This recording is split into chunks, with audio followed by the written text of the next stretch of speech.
Assalamualaikum warahmatullahi wabarakatuh.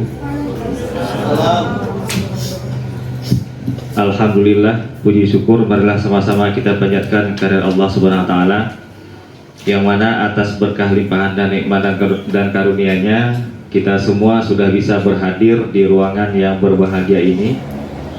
Salawat berangkai salam marilah dengan tidak pernah bosan-bosannya kita sanjungkan ke pangkuan alam Nabi Muhammad sallallahu alaihi wasallam, yang telah merubah pola pikir umat manusia dari pola pikir yang jahiliyah, dari pola pikir yang tidak beradab ke pola pikir yang Islamiah dan penuh dengan peradaban, seperti yang kita rasakan saat sekarang ini.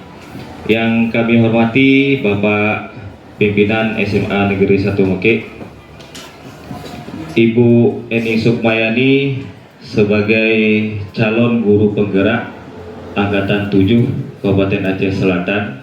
Baiklah, untuk mempersingkat waktu, kegiatan kita kali ini mengenai aksi nyata calon guru penggerak Angkatan 7 yang nantinya akan dipaparkan oleh Ibu Eni Sukmayani. Acara berikutnya, agenda berikutnya. Bismillahirrahmanirrahim. Assalamualaikum warahmatullahi wabarakatuh. Assalamualaikum warahmatullahi wabarakatuh. Alhamdulillah, puji syukur marilah sama-sama kita panjatkan kehadirat Allah Subhanahu wa taala, yang mana atas berkah limpahan dan nikmat dan karunia-Nya kita semua sudah bisa berhadir di ruangan yang berbahagia ini.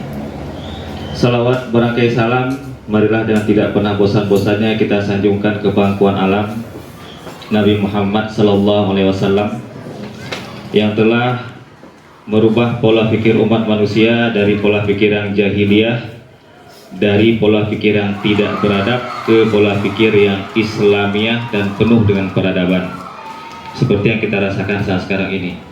Yang kami hormati Bapak Pimpinan SMA Negeri 1 Mekek, Ibu Eni Sukmayani sebagai calon guru penggerak Angkatan 7 Kabupaten Aceh Selatan. Baiklah, untuk mempersingkat waktu, kegiatan kita kali ini mengenai aksi nyata calon guru penggerak Angkatan 7 yang nantinya akan dipaparkan oleh Ibu Eni Sukmayani. Acara berikutnya, agenda berikutnya, untuk agenda yang pertama, kami minta kata-kata sambutan dan arahan sekaligus bimbingan dari Bapak Kepala Sekolah tentang kegiatan ini kepada Bapak Kepala Sekolah. Tempat dan waktu kami persilakan. Bismillahirrahmanirrahim. Assalamualaikum warahmatullahi wabarakatuh. Syukur alhamdulillah. Marilah sama-sama kita panjatkan kehadirat Allah Yang Maha Kuasa. Alhamdulillah, pada hari yang sangat berbahagia ini, salah seorang guru kita, Ibu Eni Sukmayani SPD, dengan kudrah dan iradah Allah Jualla, sebentar lagi akan memaparkan implementasi budaya positif di SMA 1 Mekek, tentunya melalui modul 14 aksi nyata sebagai seorang calon guru penggerak. salawat beriring salam kita kirimkan ke penghulu alam Nabi besar Muhammad Sallallahu Alaihi Wasallam. Jangan lupa rekan-rekan sekalian bahwa apa yang kita nikmati dan rasakan hari ini, saat ini, termasuk apa yang Ibu Eni Sukmayani jalankan. Kalau kita buka-buka Al-Quran, ketika perjalanan Isra Mi'raj itu sudah tertanam teknologi di sana. Hanya hari ini merupakan perkembangan dari itu, sehingga kita bisa hidup lebih nyaman. Kalau kita dengar sekarang, kehidupan teknologi itu sudah merintis kepada 5.1. Yang terhormat Wakil Kepala Sekolah bagian kurikulum, yang saya hormati Wakil Kepala Sekolah bagian kesiswaan, sekaligus sebagai calon guru penggerak satu-satunya dari SMA 1 Mekek, Kepala Tata Usaha, dan rekan-rekan sekalian yang berbahagia. Tidak lupa guru senior kami, semoga sehat-sehat yang berbahagia. Pada hari ini, ketika kepala sekolah mengeluarkan surat tugas kepada 13 guru di SMA 1 Mekek untuk mengikuti kegiatan calon guru penggerak. Alhamdulillah, pada sesi pertama kita lulus 3 orang, Bapak Ibu.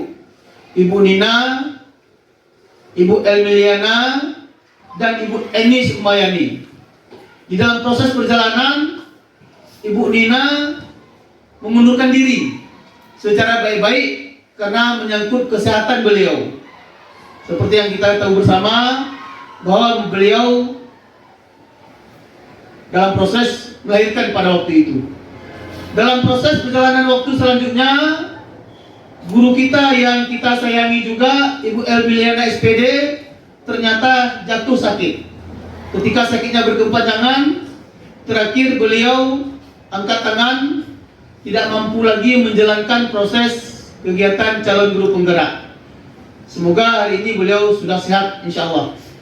Bertahanlah salah satu putri terbaik kita, guru terbaik kita saat ini, yaitu Ibu Eni Sukmayani, yang sudah sampai saat ini masih bertahan di calon guru penggerak, dan alhamdulillah sudah melakukan beberapa kali simposium atau pertemuan-pertemuan dengan pembinaannya. Termasuk pada posisi pertama sekali kemarin kami diundang agar kepala sekolah sangat memahami bagaimana bersahabat, bagaimana mengendalikan, mengelola sang guru penggerak.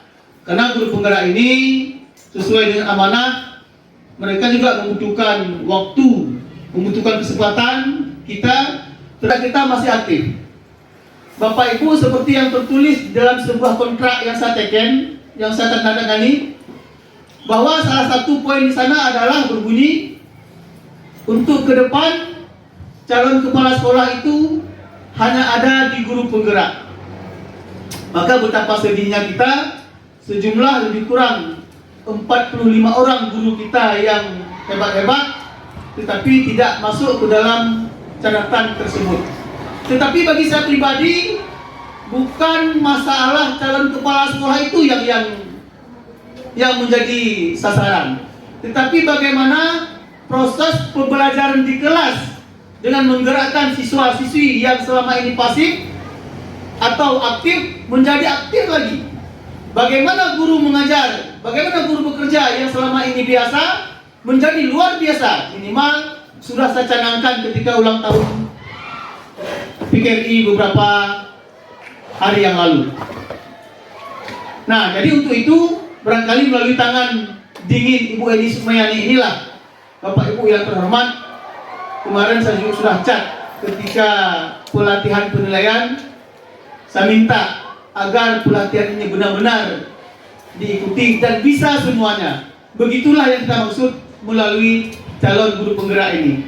Jadi kita ini bisa tergerak mengajar dengan baik sampai materi ke siswa-siswi, kelasnya hidup, tidak monoton, administrasinya terus diupdate. Sepertinya ini saja sebagai pembukaan. Selamat kepada Ibu Eni Sukmayani. Semoga Allah memberikan kekuatan kepada Ibu dan kita semua. Mohon doa. Semoga Ibu Eni Sukmayani dapat menembus titik terakhir dan lulus sebagai calon guru penggerak. Hanya kepada Allah jualah kita bermunajat, bermohonkan diri. supaya semua doa-doa ini dijabahkan oleh Allah. Amin.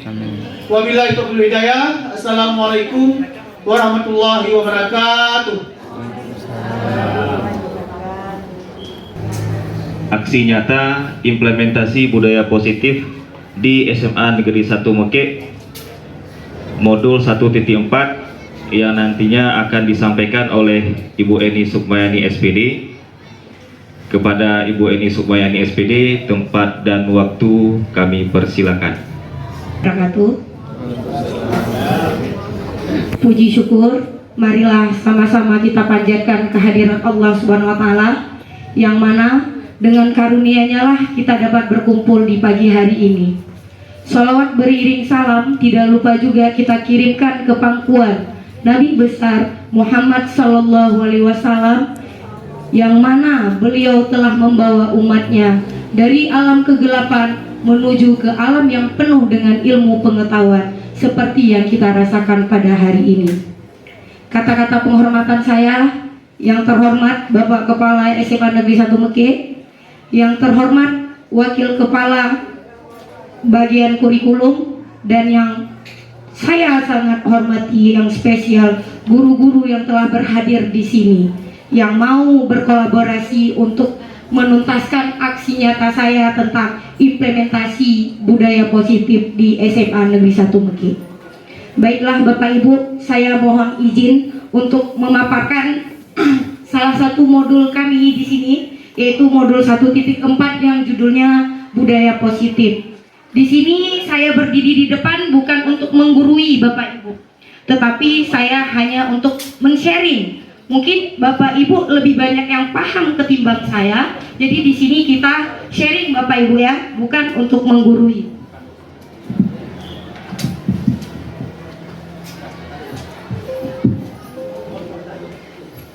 Baik Bapak Ibu, mungkin Bapak Ibu semua sudah kenal ya karena kita sudah bertahun-tahun di sini.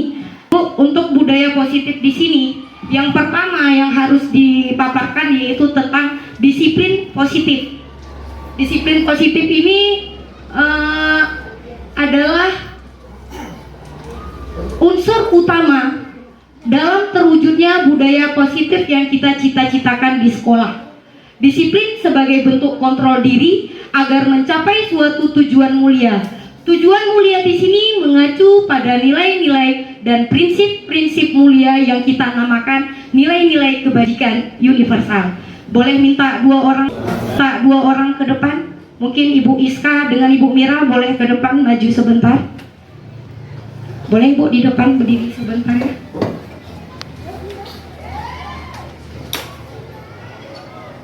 Udah, Ibu Mira sebagai si A, Ibu Iska sebagai si B di sini saya minta tolong.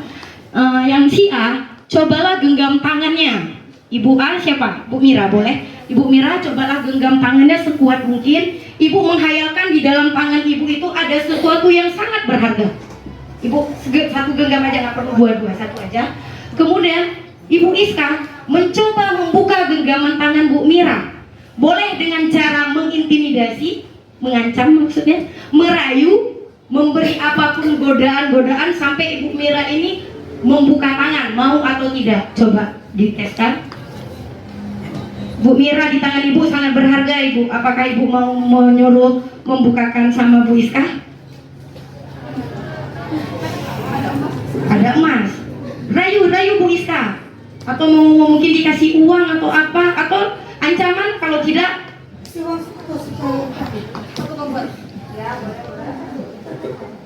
Bagaimana hasilnya? Apakah Bu Mira mau membuka tangannya Bu? Mau, Ibu mau membuka tangan. Sekarang ditanya apakah Ibu Mira membuka tangan? Siapa sesungguhnya yang memegang kontrol? Yang menutup kepalan tangan atau yang berusaha membuka kepalan tangan? Di antara Ibu Mira dengan Ibu Iska siapa sesungguhnya yang memegang kontrol? Apakah Ibu Mira yang menggenggam tangan atau Ibu Iska yang mencoba membuka kepalan tangan Ibu Mira? Ibu Iska. Bapak Ibu di sini menjawab Ibu Iska ya. Ibu Bu Mira seharusnya ya. Boleh duduk Ibu Bu Iska, terima kasih. Bu Mira terima kasih. Jadi jawabannya di sini yang memegang kontrol itu adalah si A, Ibu Mira. Jadi tentu kita yang memegang kontrolnya, Ibu Mira yang memegang kontrol. Apakah Ibu Mira mau membuka atau mau menutup? Mungkin godaan dari Bu Iska tadi terlalu dahsyat sehingga Bu Mira mau membuka tangannya. Tergantung diri kita ya, apakah mau kita buka atau tidak. Berarti kontrolnya ada di Ibu Mira. Nah, selanjutnya Dian Goses menyatakan bahwa dengan mengaitkan nilai-nilai kebajikan yang diyakini seseorang, maka motivasi intrinsiknya muncul, akan terbangun, sehingga menggerakkan motivasi dari dalam untuk mencapai tujuan yang diinginkan. Di sini saya ingin tanya, dalam rangka menciptakan lingkungan positif, salah satu strategi yang kita tinjau adalah penerapan disiplin di sekolah kita. Sekarang saya mau tanya, apakah penerapan disiplin di sekolah kita sudah efektif? Sudah nggak kira-kira? Sudah ya atau belum? Belum. Kalau belum, apa masih perlu ditinjau kembali? Nanti akan kita bahas ya Bapak Ibu. Di sini motivasi intrinsik yang saya bahas tadi ada 3 perilaku manusia yang memunculkan motivasi. Yang pertama, menghindari ketidaknyamanan, takut dan menghargai diri sendiri dengan nilai-nilai yang mereka percaya. Nah, motivasi yang terakhir ini merupakan motivasi yang membuat seseorang itu memiliki disiplin positif karena motivasinya bersifat internal. Saya memberi contoh di sini Bapak Ibu. Pada saat saya mengikuti CGP, nah motivasi apa yang terdapat di saya pada saat saya mengikuti CGP? Mungkin posisinya di sini Bapak Ibu, menghindari ketidaknyamanan atau hukuman. Kenapa? Kami di SK kan kemarin mau tidak mau harus ikut. Tidak ada penolakan. Mungkin motivasi yang disampaikan oleh kepala sekolah ini adalah motivasi eksternal. Kalau tidak diberikan, mungkin sampai sejauh ini di SMA 1 Mekek belum ada guru penggerak, calon guru penggerak. Kenapa? Karena tidak ada motivasi eksternal dari luar. Itu baik-baik secara nomor 1, nomor 2 silahkan Bapak Ibu, tidak masalah. Yang penting motivasinya ada. Nah, pada saat saya sudah mendapatkan motivasi eksternal, saya melanjutkan diklat saya Bapak Ibu. Sudah beberapa bulan. Mulai dari bulan 3 kami kemudian ada praktek ngajarnya secara daring. Kami ngaji, yang muncul motivasi dalam diri saya adalah motivasi intrinsik Bapak Ibu. Tidak ada lagi motivasi eksternal tadi yang mempengaruhi saya. Tetapi di dalam diri saya sudah muncul motivasi intrinsik yang tadi saya jelaskan. Karena saya ingin menjadi orang yang mereka inginkan dan menghargai diri sendiri dengan nilai-nilai yang mereka percaya. Jadi setelah ini saya baru sadar, begitu mengikuti banyak loh Bu yang harus kita perbaiki sebagai guru, banyak yang harus kita upgrade ilmu kita. Sejauh saya berdiri di sini, hal-hal yang ringan saja saya sudah bisa mungkin membuat dalam hal Elika ya, bentuk Canva atau video yang kemungkinan dulu saya tidak pernah membuatnya Bapak Ibu. Tidak pernah saya mengenal karena menurut saya kita berada di zona nyaman dulunya. Oke Ibu, mungkin itu contohnya. Karakter kita macam-macam ya. Ada yang ingin dilihat oleh orang dan dipuji untuk mendapatkan penghargaan sebagai kepala sekolah yang berprestasi. Ini juga motivasi internal, eksternal. Kemudian ada yang ketiga yang motivasi intrinsik tadi. Anda ingin menjadi pembelajar sepanjang hayat, menjadi orang yang berusaha bertanggung jawab serta menghargai diri sendiri sebagai teladan bagi murid-murid Anda, guru-guru Anda, serta lingkungan Anda. Karena Anda percaya tindakan Anda sebagai pemimpin pembelajaran akan jadi panutan oleh lingkungan Anda. Berarti di sini Anda menghargai nilai-nilai kebajikan diri sendiri. Nah, diharapkan kita berada di posisi nomor berapa? 3 Bapak Ibu ya, mudah-mudahan. Tapi ini perlu proses, tidak instan seperti itu Bapak Ibu. Nah, selanjutnya ada slide hukuman, konsekuensi, dan restitusi. Di antara 3 poin yang tidak pernah Ibu dengar kata-kata yang mana? Restitusi tidak pernah didengar Bapak Ibu ya. Kalau hukuman sering, kalau konsekuensi juga sering. Apakah Bapak Ibu bisa tahu yang mana membedakan antara hukuman dengan konsekuensi? Ada yang bisa mencoba menjawab? Bu Lija mungkin, kira-kira apa sih beda hukuman dengan konsekuensi Bu? Bu Nopi, nah ya, Bu Nopi selaku guru BK. Boleh ya Ibu, apa sih sebenarnya beda antara hukuman dengan konsekuensi? Sebenarnya di SMA kita ini menerapkan proses hukuman kah? Konsekuensi kah di sini? Kalau menurut Ibu konsekuensi. Mudah-mudahan aja ya Bu ya, kita lihat pemaparannya di sini. Nah, dalam menjalankan peraturan atau keyakinan atau kesepakatan sekolah, bila mana ada suatu pelanggaran, pasti akan ada sesuatu yang terjadi. Kalau sudah melanggar, tindakan terhadap suatu pelanggaran pada umumnya berbentuk hukuman atau konsekuensi. Di sini di modul kami ini dikenal program disiplin positif yang dinamakan restitusi. Berarti udah ada 3 Bu ya, hukuman, konsekuensi, dan restitusi. Restitusi mengarah ke program disiplin positif. Nah, restitusi ini menciptakan kondisi untuk murid untuk memperbaiki kesalahan mereka. Kalau restitusi, sehingga mereka bisa kembali pada kelompok mereka dengan karakter yang lebih kuat. Itu menurut Sigosen pada tahun 2004. Selanjutnya, restitusi juga merupakan proses kolaboratif yang mengajarkan murid untuk mencari solusi untuk masalah mereka dan membantu murid berpikir tentang orang seperti apa yang mereka inginkan. Jadi si penentunya adalah murid sendiri. Dan bagaimana harus memperlakukan orang lain. Itu menurut Charlson Gosen di tahun 1996. Di sini Bu, kita lihat perbedaan tadi. Bu Novi, mungkin ini perlu sangat dilihat ya. Perbedaan hukuman, konsekuensi, dan restitusi. Hukuman disebutkan identitas gagal. Berarti kita kalau memberikan hukuman ke anak, identitas anak ini pasti gagal nanti ke depannya. Sedangkan konsekuensi dan restitusi ini merupakan identitas sukses. Tapi ingat Bapak Ibu, karakter anak kita di sini tetap beda-beda Bu ya. Tidak kita samakan semua. Ini tergantung karakter si anak. Jadi untuk hukuman, katanya itu sesuatu yang menyakitkan. Menyakitkan harus terjadi. Kemudian tidak nyaman untuk murid atau anak untuk jangka waktu yang panjang. Selanjutnya, korban ya, dari korban perilaku si anak tadi mendapat keadilan. Korbannya mendapat keadilan. Kemudian murid atau anak akan tersakiti. Perilakunya pasif dan agresifnya meningkat. Dia pasif tetapi agresifnya meningkat dalam hal negatif. Sedangkan konsekuensi, sesuatu harus terjadi, harus ini. Kemudian tidak nyaman untuk anak dalam jangka waktu pendek, tidak perlu panjang, pendek. Korban tidak diabaikan. Kemudian murid dan anak dibuat tidak nyaman juga yang namanya konsekuensi. Kemudian penguatan hanya bertahan dalam jangka waktu pendek. Sedangkan untuk restitusi merupakan pilihan. Jadi si anak kita paparkan, dia memberikan pilihan. Kemudian menguatkan si anak dalam waktu jangka panjang. Kemudian korban mendapat ganti, anak mendapat penguatan, dan masalah terpecahkan. Kira-kira Ibu dari ketiga ini yang mana yang bagus untuk kita? Restitusi ya Bapak Ibu. Tetapi untuk menjalankan restitusi ini tidak mudah Bapak Ibu, perlu proses. Dan kita juga perlu pemahaman yang betul-betul paham di sini. Coba kita lihat. Di sini untuk hukuman ada sambungannya lagi ya. Sistem tidak akan berjalan bila murid tidak takut. Jadi hanya untuk seseorang aja sebagian. Kalau muridnya bebal, karakternya memang agak susah untuk dibentuk, maka dia tidak akan berjalan hukuman. Mau dikasih 10 kali hukuman tetap diulang kembali.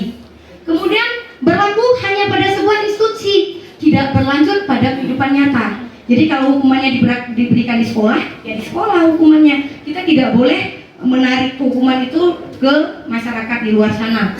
Selanjutnya peraturannya adalah kamu wali kelas sering membuat seperti ini saya rasa. Kemudian membantu penerapan mengikuti peraturan dalam masyarakat. Ada kolaborasi dengan masyarakatnya. Selanjutnya apa peraturannya? Kita tanya ya, berarti konsekuensi ada pertanyaan. Apa peraturannya? Mampukah kamu melakukannya? Terima kasih. Ada kata-kata seperti itu. Kemudian murid dan anak ini menghormati peraturan. Ujung dari konsekuensi. Sedangkan kalau dari restitusi, murid belajar bertanggung jawab atas perilakunya. Kemudian fokus pada pemecahan masalah dalam waktu jangka panjang. Kata-kata yang diucapkan, apa kamu yakin? Kemudian apa yang bisa kamu lakukan untuk memperbaiki masalah ini? Kita tanya, kita kasih pilihan ke si anak. Kemudian murid atau anak menghormati dirinya dan orang lain. Ini kalimat-kalimat negatif yang muncul ya Bapak Ibu. Kalau negatif, kalau di segi hukuman tadi ya, awas kalau kamu lagi lakukan ya, nanti awas kamu. Nah, bentuknya seperti itu. Modenya mode paksaan. Selanjutnya mendorong menyalahkan diri, konsep dirinya buruk. Sedangkan untuk yang konsekuensi netral, dia lakukan apa yang saya katakan. Misalnya konsekuensinya, kalau datang terlambat apa kita konsekuensinya, Bu Nopi? Kalau datang terlambat, konsekuensinya apa? Jemput orang tua wali ya. Lakukan apa yang saya katakan. Itu dia. Itu kalau konsekuensi. Kemudian ada stimulus, ada respon, ada kita berikan aksi, ada reaksi dari sini. Kemudian mendorong kepatuhan. Jadi yang kita lakukan ini untuk mendorong kepatuhan si anak, kemudian konsep diri si anak itu menjadi baik. Sedangkan untuk positif, apa hal yang sesungguhnya ingin kamu lakukan? Kita bertanya kepada si anak, apa hal yang harus sesungguhnya yang tadi bisa kita lihat perbedaan hukuman yang kita simpulkannya antara hukuman dan komitmen. Hukuman bersifat tidak terencana. Tidak terencana berarti tidak ada kesepakatan ya. Hukuman bersifat satu arah dari guru yang muridnya hanya menerima suatu hukuman tanpa melalui suatu kesepakatan atau pengarahan dari pihak guru baik sebelum ataupun sesudahnya. Jadi kalau hukuman Bapak Ibu, kita lihat anak berbuat salah langsung kita kasihkan hukuman tanpa si anak ini nggak tahu kalau ini yang akan saya dapatkan kalau saya berbuat ini, karena tidak melalui suatu kesepakatan. Ini namanya hukuman. Sedangkan komitmen atau konsekuensi sudah terencanakan atau sudah disepakati. Jadi sebelum kita melakukan sesuatu, kita sudah berencanakan. Misalnya kita ada rapat komite ya Bapak Ibu. Di rapat komite udah kita musyawarahkan. Bagi anak-anak yang membawakan HP kedapatan, maka konsekuensinya HP-nya tidak dikasih balik. Nah, ini merupakan konsekuensi. Berarti kalau Bu Nopi bilang sekolah kita menerapkan apa sih Bu? Ini dia, kita di konsekuensi berkomitmen. Umumnya bentuk konsekuensi ini dibuat oleh pihak guru atau sekolah, dan murid sudah mengetahuinya sebelum konsekuensi ini diterima bila ada pelanggaran. Jadi si siswa sudah tahu nih Bapak. Pada konsekuensi, murid tetap dibuat tidak nyaman dalam jangka waktu pendek. Mana sih Bu yang nyaman kalau ada siswa kita andalkan HP-nya? Mana sih Bu yang nyaman kalau siswa disuruh bawakan pupuk satu karung? Nggak nyaman. Tetapi waktu nggak nyamannya itu jangkanya waktunya pendek. Selanjutnya, untuk restitusi ini terjadinya proses kolaboratif yang mengajarkan murid mencari solusi untuk masalah dan membantu murid berpikir tentang orang seperti apa yang mereka inginkan dan bagaimana mereka harus memperlakukan orang lain. Jadi restitusi ini membantu anak menjadi lebih memiliki tujuan, disiplin positif, dan memulihkan dirinya setelah berbuat salah.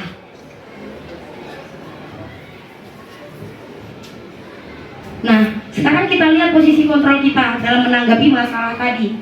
Posisi guru di sini ada 5 Bapak Ibu ya. Ada sebagai penghukum, ada sebagai pembuat merasa bersalah, ada sebagai teman, ada sebagai pemantau, dan ada sebagai manajer. Saya mau kasihkan bagi ini Ibu ya. Tolong Ibu catat sekarang posisi Ibu berada di mana? Di antara kelima. Setelah Ibu catat, tolong Ibu tempelkan di belakang Bu Emma ada karton. Tolong ditempelkan di situ. Satu pilihan apa bisa 2? 2, boleh kalau mau 2. Satu. Boleh. Tolong isi namanya beserta kontrol apa ya, posisi kontrol apa ya Bapak Ibu berada. Ini semua. Ini bukan sebagai seorang guru saja ya. Semua warga sekolah di sini, baik itu tendi maupun pengajar. Kita sama-sama mempunyai hak, mempunyai aturan di sekolah yang harus kita sepakati semua warga sekolah. Di sini posisi kontrolnya penghukum, pembuat merasa bersalah, sebagai teman, sebagai pemantau atau sebagai manajer. Kita berada di mana Bapak Ibu? Boleh yang sudah siap Bu Iska ditempel terus biar cepat kita.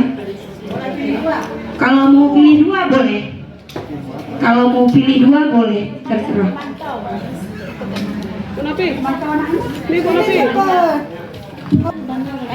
Yang udah siap boleh dikumpulkan. Boleh 2 nama, boleh 2 boleh. Boleh untuk kali ini boleh.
teman Iska teman pemantau, Mira teman pemantau, Anar teman, Liza manajer dan teman, kemudian Dian teman dan pemantau, Rusmani teman, Saiful penghukum pemantau, Suryani pemantau, Marlis manajer pemantau dan teman, Nonim teman pemantau tidak ada nama, Dasrianti teman, Cudida teman, Rismaidar pemantau, Sartini teman, Mas Nidar manajer pemantau, Heris manajer, Titik teman, dan terakhir Hendra Rahman teman pemantau.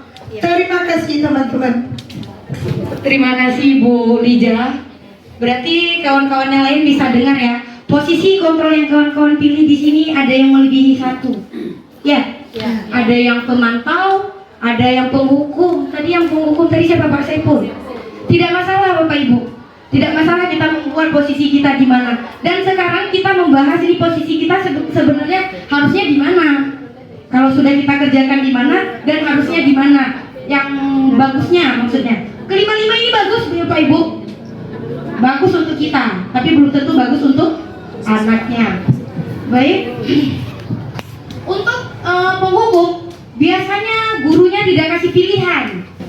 Seperti tadi ya, perbedaan hukuman dengan kesehatan. Balik lagi karakter anak kita beda. Mungkin di guru di sini ada beberapa kali anak-anak ini aja yang datang terlambat, sehingga tidak perlu menanyakan lagi alasan, langsung memberikan hukuman. Kemudian ada yang pembuat merasa bersalah. Nah, untuk pembuat merasa bersalah ini, si guru mendekati si anak, tetapi dengan cara membuat anak ini terakhir dia merasa bersalah. Kamu kenapa sih nak datang terlambat? Kamu tahu nggak, kamu datang terlambat ini ibu loh yang kena marah sama kepala sekolah. Nah, membuat si anak ini merasa bersalah gara-gara dia, si ibu ini terkena masalah dengan kepala sekolah. Kemudian posisi teman. Biasanya kalau posisi teman ini si guru agak lebih luas dengan anaknya. Mereka sering tos-tosan seperti itu ya. Dan mereka berbicara dari hati ke hati. Nah, kenapa lu terlambat lagi hari ini? Jadi gayanya gaya yang nyaman. Kemudian pemantau. Si pemantau ini biasanya dia sesuai dengan aturan. Kalau teman ini biasanya sering meloloskan.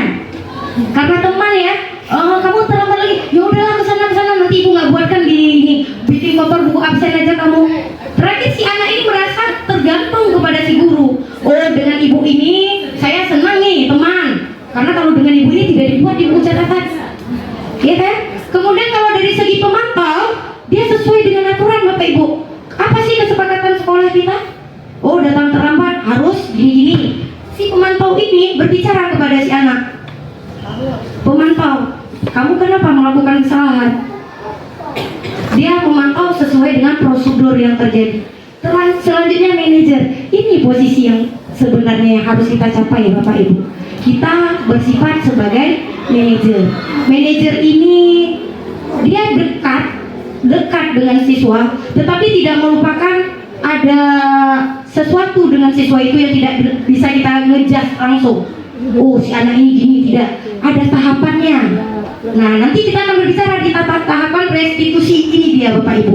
Dengan memegang posisi manajer, kita melakukan segitiga restitusi dalam menyelesaikan masalah. Apa masalah segitiga restitusi ini? Ada 3 langkah Bapak Ibu. Pertama, menstabilkan identitas. Jadi si anak begitu berbuat masalah, membuat salah, kita stabilkan dulu Bapak Ibu. Kemudian yang kedua, memvalidasi tindakan yang salah. Dan yang ketiga, menanyakan keyakinan. Keyakinan ini dari mana? Dari kesepakatan kita yang telah kita buat, baik di kelas maupun di sekolah. Akan duduk Rosia. Rosia, kamu tahu nggak kenapa ibu memanggil kamu kemari?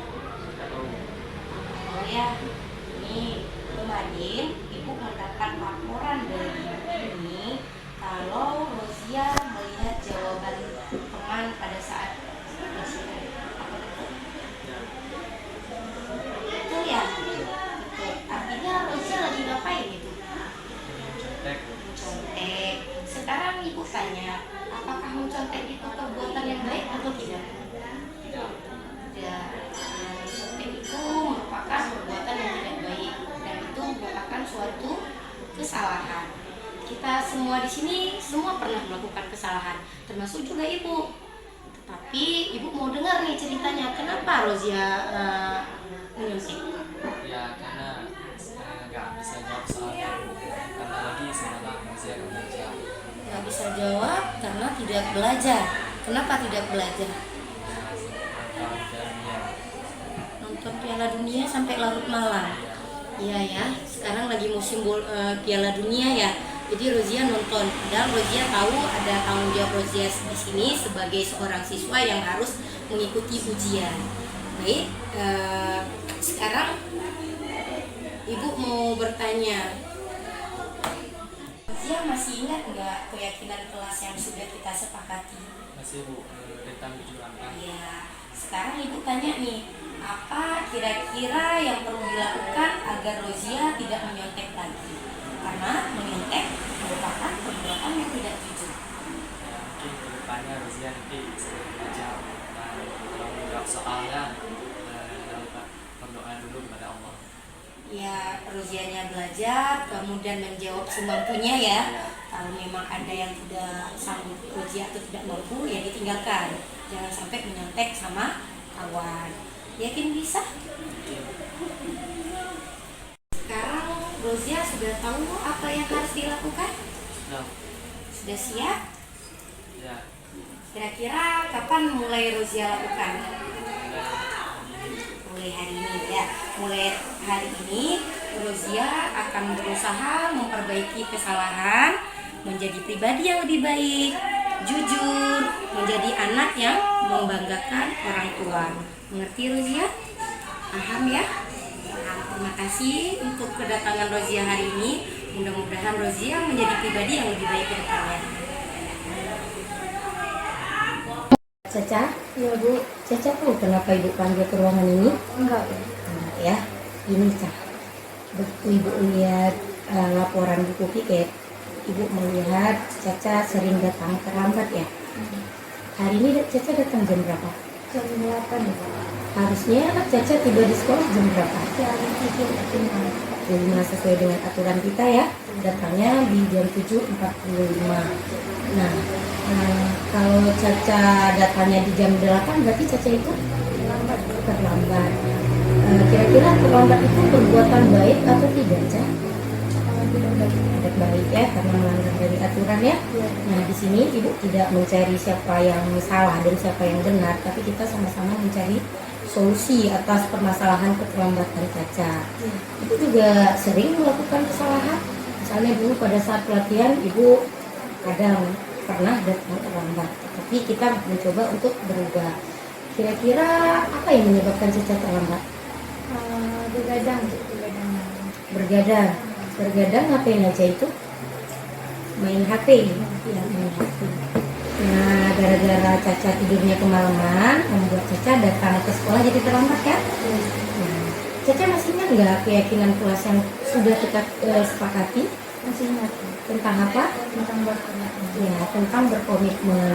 Di sini mengikuti aturan sekolah adalah salah satu bentuk komitmen kita. Kira-kira Caca nanti bisa nggak ke sekolah datang tepat waktu? Saya bisa. Bagaimana kira-kira caranya? Tidur lebih awal dan tidak main HP. Tidur lebih awal dan tidak main HP. Mudah-mudahan kalau Caca menerapkan kegiatan seperti itu, tidur lebih awal dan tidak main HP, Caca akan datang ke sekolah dengan lebih cepat.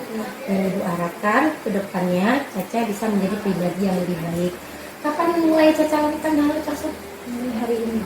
Bagus, mulai hari ini Caca udah berjanji untuk melakukan perubahan terhadap diri Caca sehingga menjadi pribadi yang lebih baik dan bisa membanggakan kedua orang tua. Mungkin cuma segini yang bisa Ibu sampaikan. Sekarang boleh kembali ke kelas. Wah, mungkin hanya ini paparannya, dan terima kasih. Salam guru penggerak, tergerak, bergerak, dan menggerakkan. Saya akhiri. Assalamualaikum warahmatullahi wabarakatuh. Waalaikumsalam warahmatullahi wabarakatuh. Terima kasih kepada Ibu Eni Sukmayani calon guru penggerak Angkatan 7 Kabupaten Aceh Selatan yang sudah memaparkan tentang aksi nyata. Paling tidak apa yang sudah disampaikan oleh Ibu Eni Sukmayani tadi bukan hanya sekedar menjadi bahan untuk beliau, tapi paling tidak kita punya pedoman, terutama yang terakhir tadi yang disampaikan mengenai antara hukuman, konsekuensi, dan restitusi. Jadi paling tidak kita sudah bisa memilah seperti apa yang disampaikan oleh Ibu Eni Sukmayani. Nah, harapan kami, mungkin sebelum kita akhiri, harapan kami ke depan, mungkin itu juga harapan dari Bapak Pimpinan dan sekolah pada umumnya, ke depan akan banyak bermunculan lagi guru-guru penggerak, khususnya dari SMA Negeri 1 Mekik, karena kami informasikan ada angkatan 9 dan 10 sekarang sudah dibuka Pak Ibu sampai tanggal 10 Januari. Jadi saya rasa kami sebagai pembawa acara, bila mana ada kesalahan kata, kami mohon untuk diperbanyak maaf. Kami akhiri, wabillahi taufiq wal hidayah. Wassalamualaikum warahmatullahi wabarakatuh. Waalaikumsalam warahmatullahi wabarakatuh.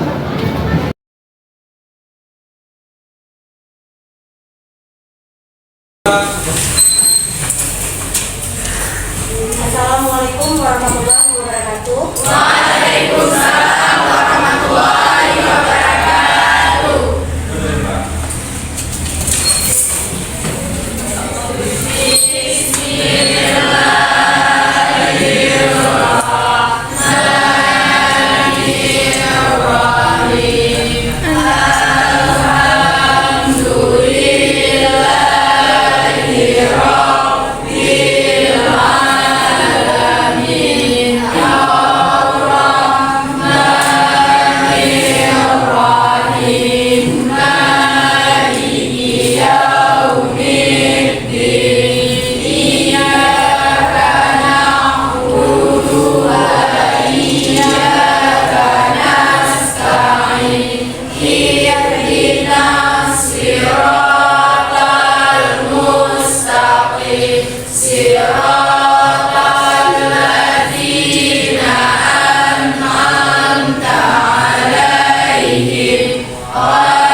Satu, dua, tiga.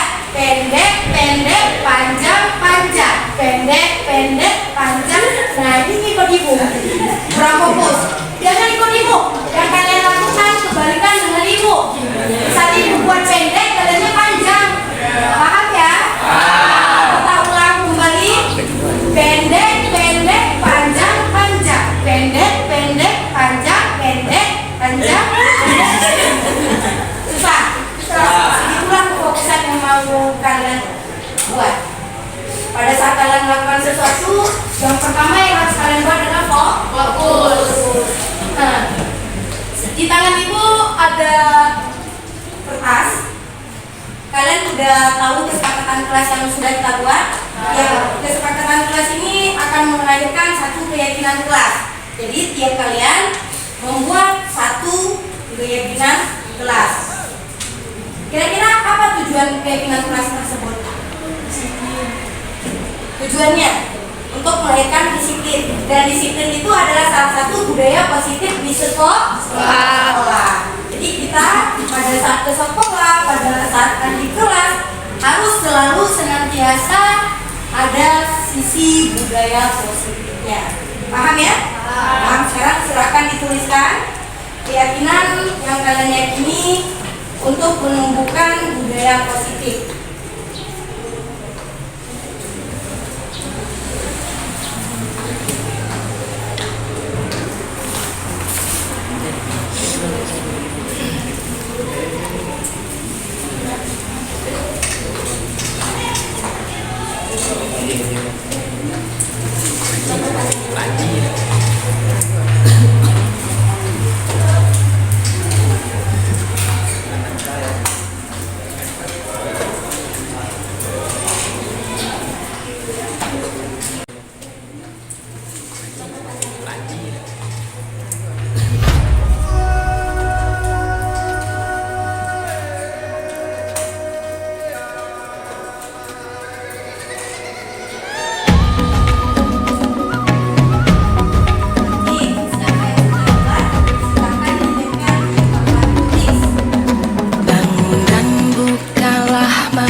Mendengarkan penjelasan materi yang disampaikan guru dengan baik dan fokus agar apa yang akan disampaikan mudah dipahami dan dimengerti. Berarti kesimpulannya apa? Fokus ya, fokus dalam menerima materi dari guru. Di sini ibu tertarik yang ini nih. Siapa nih punya? Karena nggak bikin namanya, siapa punya? Bertanggung jawab. Supia, ya, tanggung jawab. Silakan ibu Caca. Bertanggung jawab, ini bertanggung jawab dalam hal apa? Bertanggung jawab di kelas, memelihara kelas, tepat waktu, ini salah satu bentuk tanggung jawab. Kemudian tidak Bagus ya, tidak berisik dan tertib, tidak menyontek di dalam kelas. Bagus. Tidak boleh tidur di dalam jam pelajaran. Ada yang tidur rupanya? Masih ada siswa yang tidur. Ya. Kira-kira kemarin kalau misalnya di modul budaya positif ya Caca ya, ada masalah siswa yang tertidur. Nah, tentang tertidur menyontek dengan terlambat datang. Nah, penyebab terlambat datang ini diakibatkan Saatnya jangan berparah dimulai. gelap tidur. Gelap tidur yang tidak terlambat. Kalau bangun otomatis kita terlambat bosan kok. Akhirnya di dalam kelas kita mengantuk ketika tertidur. Ini nih yang menyebabkannya. Makanya dari rumah, di sekolah kalian harus bisa mengatur waktu. Kemudian, nah ini budaya positif yang saya yakini di dalam kelas adalah dengan berpakaian rapi, lengkap dengan atributnya, suasana belajar menjadi nyaman dan disiplin. Apa punya? Bagus ya, bagus juga ya. Dari beberapa yang ibu bacakan di sini, ibu kira kalian sudah sangat paham dengan keyakinan kelas, ya kan? Jadi keyakinan kelas ini silakan diyakini, dilaksanakan agar membuat suasana kelas menjadinya nyaman. Pada saat proses pembelajaran kalian pun menjadi Assalamualaikum warahmatullahi wabarakatuh. Dengan adanya keyakinan kelas ini, kami akan berusaha untuk mewujudkannya dan menerapkan budaya positif di sekolah untuk kedepannya. Sekian, terima kasih. Assalamualaikum warahmatullahi wabarakatuh. Assalamualaikum warahmatullahi wabarakatuh. Dengan adanya keyakinan kelas, kami semakin paham untuk menumbuhkan budaya positif di sekolah. Assalamualaikum warahmatullahi wabarakatuh. Assalamualaikum warahmatullahi wabarakatuh. Saya Sandisma SPD, guru SMA Negeri 1 Muki, Kabupaten Aceh Selatan. Setelah mengikuti kegiatan aksi nyata yang disampaikan oleh Ibu Eni Sukmayani SPD, kami sudah semakin paham dengan budaya positif. Walaupun di sekolah kami sudah melaksanakannya, namun pelaksanaannya belum sepenuhnya. Dengan pemaparan tersebut, harapan kami adalah seluruh guru dan tenaga kependidikan yang ada di SMA Negeri 1 Muki ini bisa menempatkan dirinya dalam posisi kontrol manajer, dengan harapan semua bisa melaksanakan hal tersebut. Cukup sekian. Assalamualaikum warahmatullahi wabarakatuh. Assalamualaikum warahmatullahi wabarakatuh. Saya Cutmala Hayati SPD, guru SMA Negeri 1 Muki. Setelah saya mendengar penyampaian oleh Ibu Eni Sukmayani SPD tentang aksi nyata, maka saya berkesimpulan akan mencoba tahapan segitiga restitusi untuk menyelesaikan masalah yang dialami oleh anak. Dengan demikian bisa meningkatkan kesadaran berbudaya positif dalam sehari.